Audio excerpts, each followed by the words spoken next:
I would like to invite Mr. Manindra Jain ji, National Convener, Bharatiya Matadata Sangathan, for his opening remarks and welcome address. Sir did his BSc Engineering from Aligarh Muslim University and a member of Society of Engineers, London. Sir is a well-known social worker, trustee and active member of many social, cultural and religious organizations. Sir is the recipient of many awards like Jain Ratna, Tirth Gaurav, Business Entrepreneur Award, Mahatma Gandhi Sadbhavna Ekta Sadbhavna Award, Dr. APJ Abdul Kalam Samman, Bhamasha Award in London are name of some. We are delighted to have you with us, sir. Over to you, sir. सभी को मैं प्रणाम करता हूँ, नमस्कार करता हूँ, आदाब करता हूँ और सत श्री अकाल बोलता हूँ। आज मेरे लिए सौभाग्य है कि आरजेएस और पीबीएच द्वारा आयोजित इस सेमिनार में मुझको शामिल होने का मौका आप लोगों ने दिया। यहाँ पर मैं भारतीय मतदाता संगठन को रिप्रेजेंट कर रहा हूँ, उसका कन्वीनर हूँ। तो मेरी ड्यूटी है कि हमारे रिखव चंद जी जो कि इसके फाउंडर रहे तथा हमारे प्रेसिडेंट, वर्तमान में जो प्रेसिडेंट है विपिन जी भी हमारे साथ में जुड़े हुए हैं।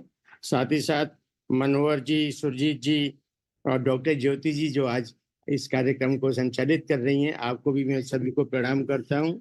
और बाकी जो भी भाई बहन इस कार्यक्रम से जुड़े हैं उन सभी को मैं नमस्कार करता हूं।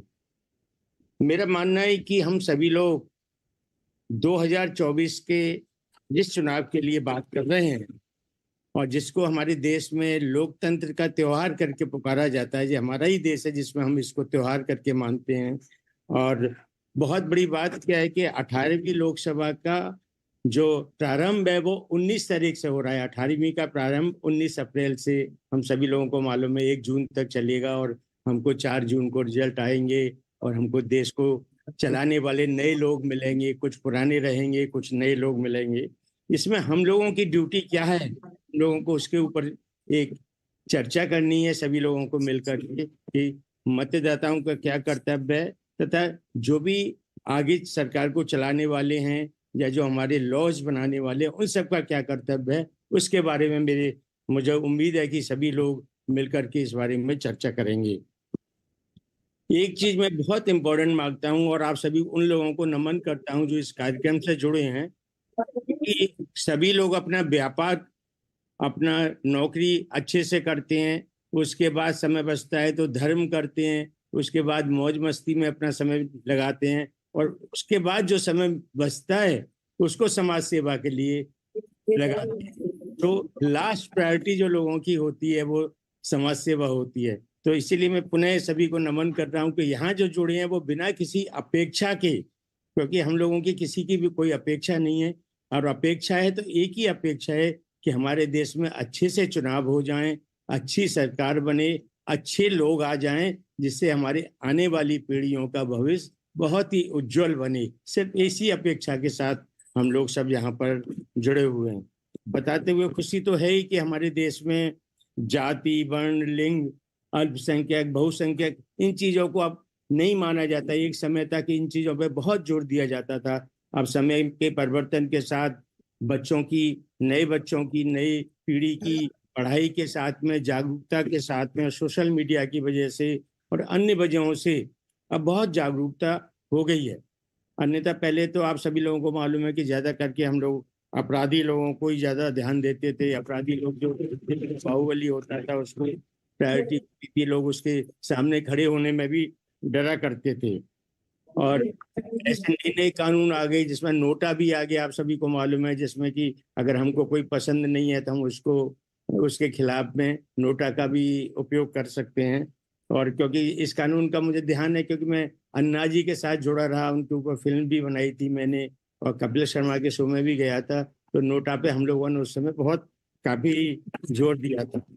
अब यहाँ आता है कि मतदाता संगठन जो हमारा संगठन है, जो पूरे देश में फैला हुआ है, वो अपनी कैसे जिम्मेदारी निभा रहा है।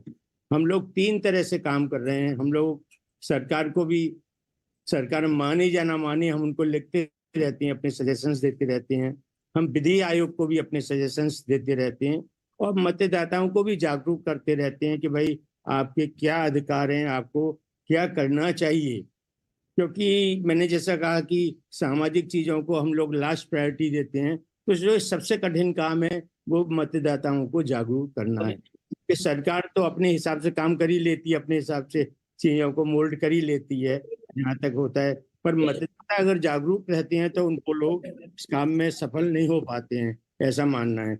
मुझे पिछले चुनाव का याद है कि हम लोगों को मेरठ में, मुजफ्फरनगर में कुछ हलवाइयों को हमने प्रेरित किया था, तो उन्होंने कहा था जो वोट दे करके आएगा उसको एक पेड़ा मुफ्त में मिलेगा, और उसमें लिखा हुआ था मतदान 2019। तो ऐसी छोटी छोटी चीजें भी कभी कभी हमारे जीवन में ना लोगों को बढ़ाने का काम करती हैं। तो आज की जो मीटिंग में हम लोग बात कर रहे हैं उसका एक ही हम पर्पज चाहते हैं, मतदाताओं को जागरूक करने से या परसेंटेज बढ़ने से एक ही काम अच्छा होगा। वो काम क्या हुआ कि अच्छे लोग आ पाएंगे। वोटिंग परसेंटेज अगर कम रहता है तो उन लोगों को जो कि उसको प्रभाव कर डाल पाते हैं वो लोग आ जाते हैं। लेकिन अगर 90-95% वोटिंग हो जाए उसके अंदर, तो हर आदमी मतलब कम पढ़ा ज्यादा पढ़ा हर तरह के लोग जो है ना उस चीज को समझ पाते हैं, और हम लोग अच्छे प्रत्याशी को चुनाव में ला पाते हैं, ऐसा मेरा मानना है। तो अगर हमारी इन प्रयासों से, आपके हमारे सभी लोगों के मिलकर के अगर प्रयासों से अगर हमारे अच्छे लोग आ पाएंगे, तो ये आने वाली पीढ़ी और देश दोनों ही के लिए बहुत बड़ा काम हो जाएगा, जिसकी हम सभी लोग भगवान से कामना करते हैं कि सभी को ये सद्बुद्धि मिले और सब लोग अच्छे से आए। अन्यथा हमारा देश इतना बड़ा देश है, इसमें ऐसे भी लोग हैं। मेरे एक प्रोग्राम में मैं बैठा था, उसमें एक साधु ने बड़ी अच्छी बात की कि हमारे ही देश में ऐसा है कि कोई भी अपने को भगवान भी घोषित कर सकता है और उसके पीछे 100-200 लोग तो चलने लग जाते हैं। तो इतनी बड़ी अभिव्यक्ति वाला देश हमारा, अगर उसमें सुधार आ जाए और उसमें हम लोगों की सबकी मेहनत से जागरूकता आ जाए, तो सभी लोगों के लिए बहुत बहुत ही ज्यादा खुशी की बात हो जाएगी। और हम लोगों को किसी भी हालत में राष्ट्र को सबसे पहले रखना पड़ेगा, मतदाताओं को बताना पड़ेगा कि हम लोग जो भी काम कर रहे हैं, क्योंकि बहुत हमारे देश में गरीबी भी सभी लोग जानते हैं काफी है।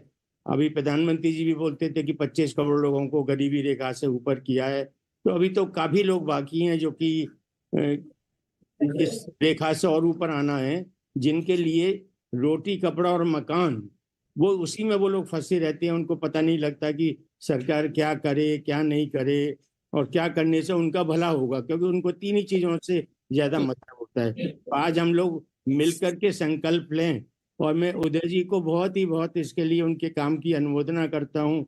और उनसे मेरी बात हुई थी तो मैंने कहा था कि मेरे यहाँ भी आप एक बड़ा प्रोग्राम रखो, क्योंकि मेरे यहाँ अक्सर प्रोग्राम रहते हैं। मेरा तो घर भी मंदिर जैसा ही बन गया है, यहाँ की सभी देश के राजनीतिक लोग भी, साधु लोग भी और प्रबुद्ध लोग आते हैं, और हम लोग हमेशा चर्चा करते रहते हैं। तो मैं उदय जी मैं बहुत बहुत उनके कार्यों की अनुमोदना करता हूँ, और आप सभी लोगों को देश के अच्छे भविष्य के लिए आने वाले चुनाव में बढ़ चढ़कर वोट लेना और अपनी अपनी ड्यूटी बढ़ाना। जैसे मैंने कहा कि वो पेड़े वाली मैंने एक घटना बताई, ऐसे ही हम सोशल मीडिया का उपयोग करके ज्यादा से ज्यादा लोगों तक अपनी बात पहुंचाएं। इसी कामना के साथ मैं आप सभी को पुनः प्रणाम करता हूं, नमस्कार करता हूं। धन्यवाद sir for your valuable word sir.